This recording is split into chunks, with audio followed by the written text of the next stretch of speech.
Long before laboratories and cartels, before powder lines in nightclub bathrooms and crack vials on street corners, there was a leaf. High in the Andean mountains, where thin air makes every breath a labor and the sun burns with ancient fire, indigenous peoples discovered something extraordinary growing from the volcanic soil.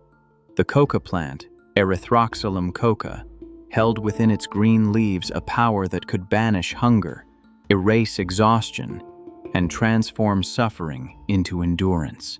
The story of cocaine begins not in boardrooms or battlefields, but in burial chambers older than empire itself. Archaeologists excavating sites in what is now Peru uncovered something remarkable among the possessions carefully arranged for the dead. Coca leaves, dried and preserved, tucked alongside the departed for journeys into the afterlife. Evidence suggests that people were chewing coca leaves along Peru's Pacific coast as early as 8,000 years ago, around 6,000 BCE or even earlier.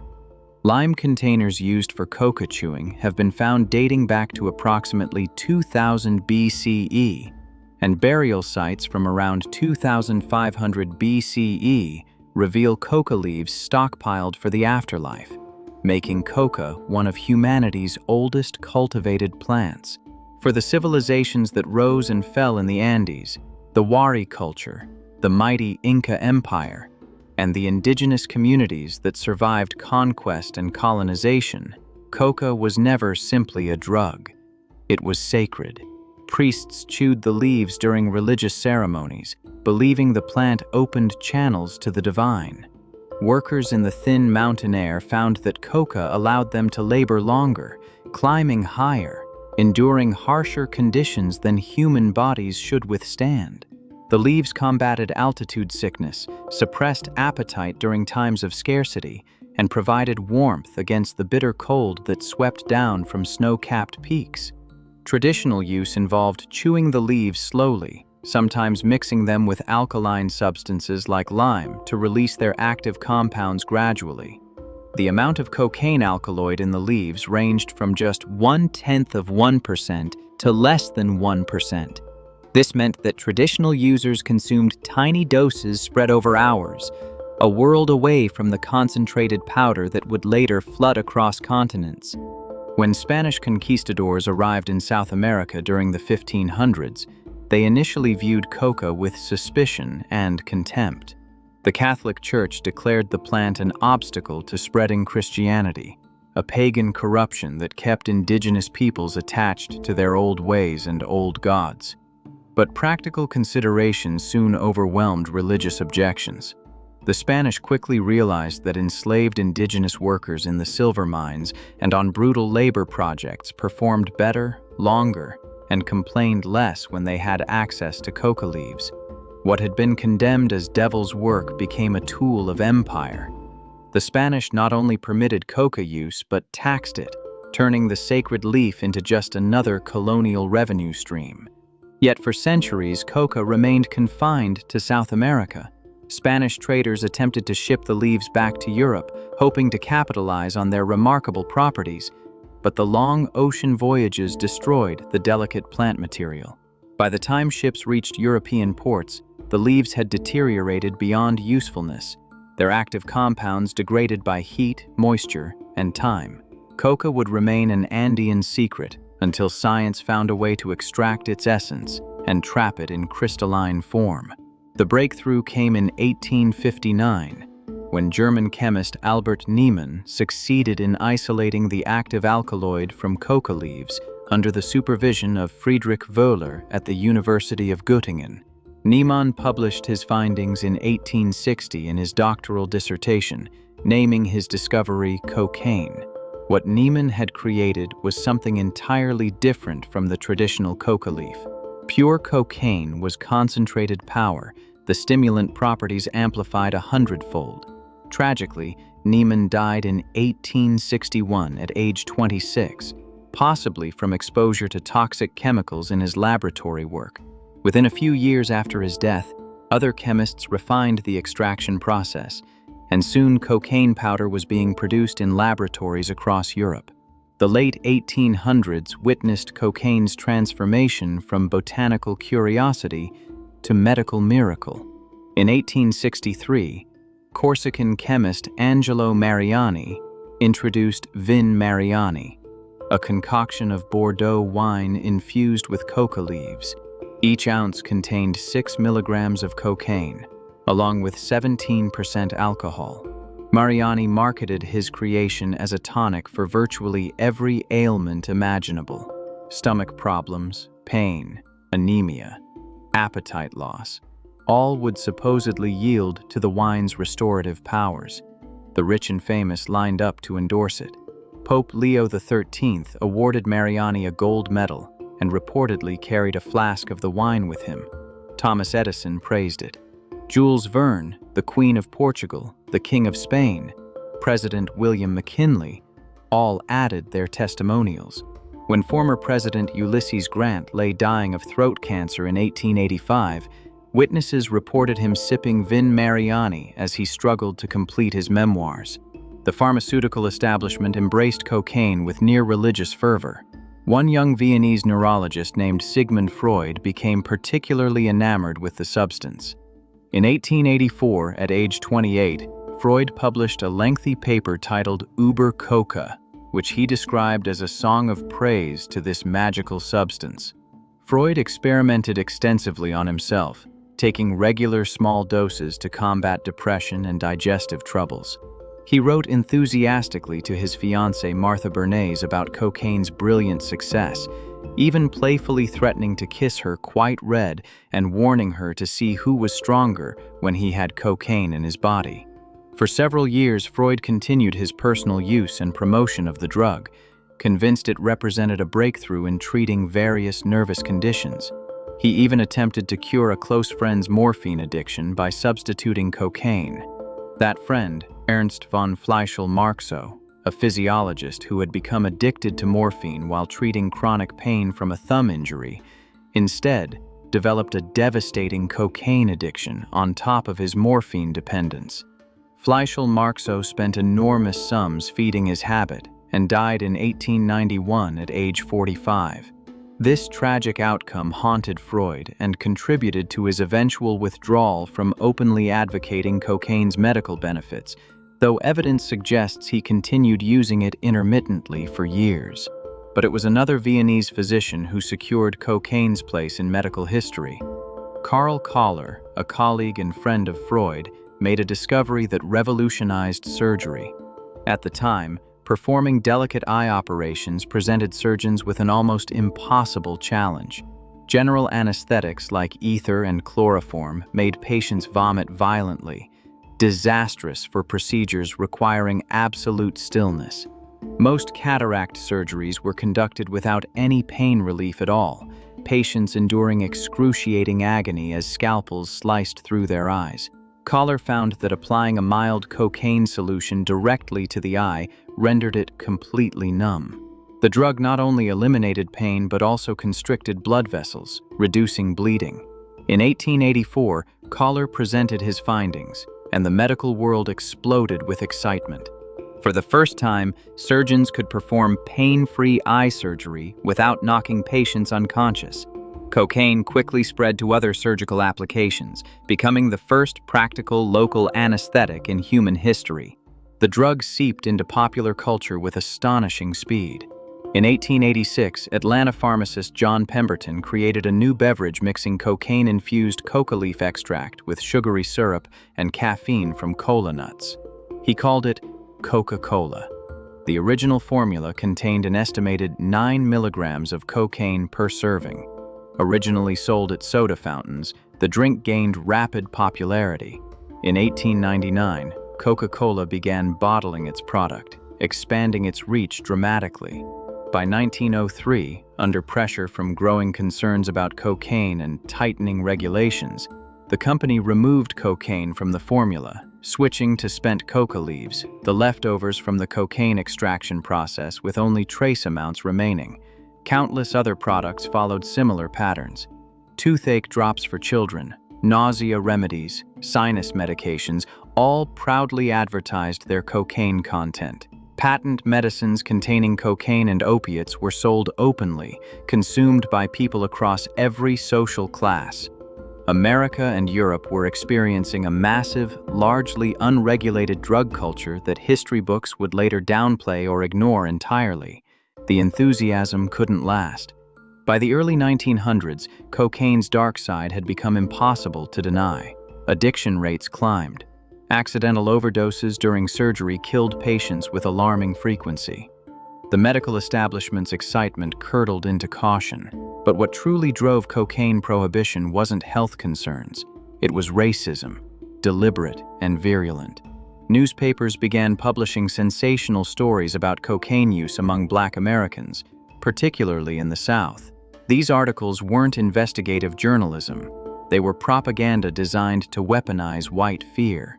Publications claimed cocaine gave Black men superhuman strength, made them impervious to police bullets, and most insidiously drove them to attack white women. On February 8, 1914, the New York Times ran an article with the headline, "Negro Cocaine Fiends Are a New Southern Menace," alleging that the drug caused Black men to rape white women. No evidence supported these claims. No examples of such crimes were provided. The allegations were fabricated fear-mongering, but they achieved their purpose. Dr. Christopher Koch of Pennsylvania's State Pharmacy Board testified before Congress that most attacks on white women in the South resulted from cocaine-crazed Black brains. Theodore Roosevelt's opium commissioner, Dr. Hamilton Wright, told lawmakers that cocaine made Black people uncontrollable, gave them superhuman powers, and caused them to rebel against white authority. He declared cocaine often served as the direct incentive for the crime of rape of white women by Black people. These racist fantasies bore no relation to reality. Contemporary research in northern cities found relatively few cocaine users overall, and no significant concentration among African Americans. But facts mattered less than fear. Newspapers, politicians, and physicians collaborated in creating a mythical monster, the cocaine-crazed Black criminal, to justify federal control. On December 17, 1914, President Woodrow Wilson signed the Harrison Narcotics Act into law. Despite its name suggesting a tax measure, the act's true purpose was prohibition. It required anyone who sold or distributed narcotics to register with the government and pay a tax. Unregistered persons caught with cocaine or opiates were presumptively guilty unless they possessed a prescription from a registered physician. Violators faced fines and up to 5 years imprisonment. The law didn't technically outlaw cocaine, but its stringent requirements and heavy penalties effectively criminalized non-medical possession and use. The Supreme Court soon interpreted the Harrison Act even more strictly. In 1919, the court ruled that physicians couldn't prescribe maintenance doses to addicts unless attempting to cure their addiction.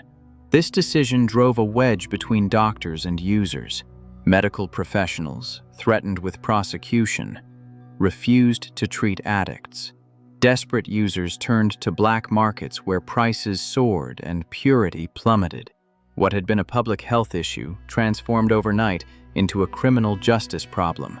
By 1920, the Dangerous Drug Act expanded restrictions further, and cocaine use declined sharply. Higher prices, legal risks, and social stigma drove consumption down dramatically. For several decades, cocaine nearly vanished from American streets.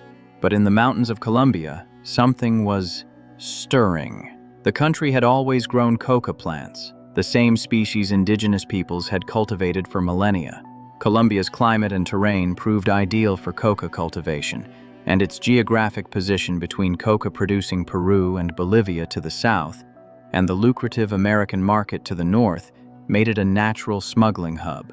In the early 1970s, a young man from Rio Negro saw an opportunity that would reshape the global drug trade. His name was Pablo Escobar. Escobar had turned to crime as a teenager, reportedly involved in stealing cars, selling contraband cigarettes, and various street scams.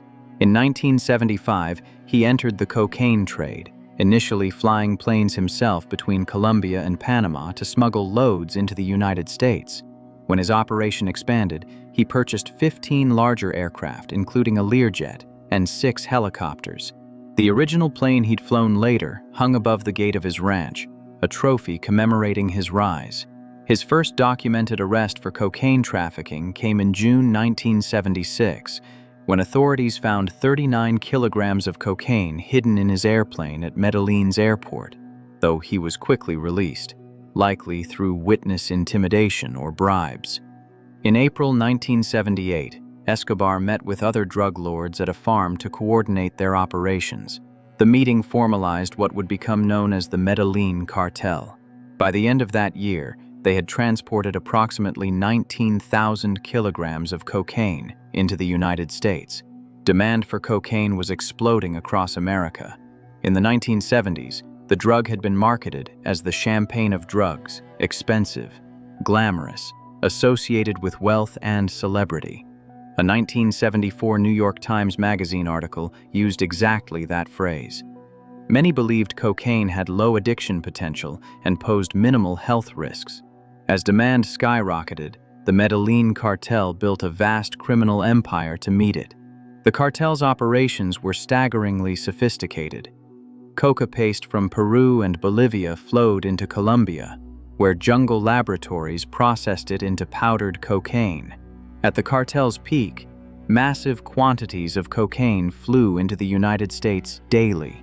By 1982, some estimates suggest cocaine had surpassed coffee as Colombia's chief export, though precise figures remain difficult to verify given the illegal nature of the trade. The cartel's earnings were astronomical, with various estimates placing their annual income in the billions of dollars. Pablo Escobar's personal fortune has been estimated at anywhere from $25 to $35 billion, making him one of the wealthiest criminals in history, though the exact figure remains unknown and disputed. Escobar operated through a philosophy he called plata o plomo, silver or lead, accept a bribe or take a bullet. He systematically bought off police, judges, military officials, and politicians throughout Colombia.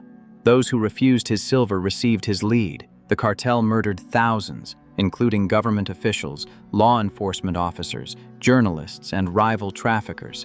In 1989, attempting to kill a presidential candidate, the cartel bombed Avianca Flight 203, killing all 107 people aboard.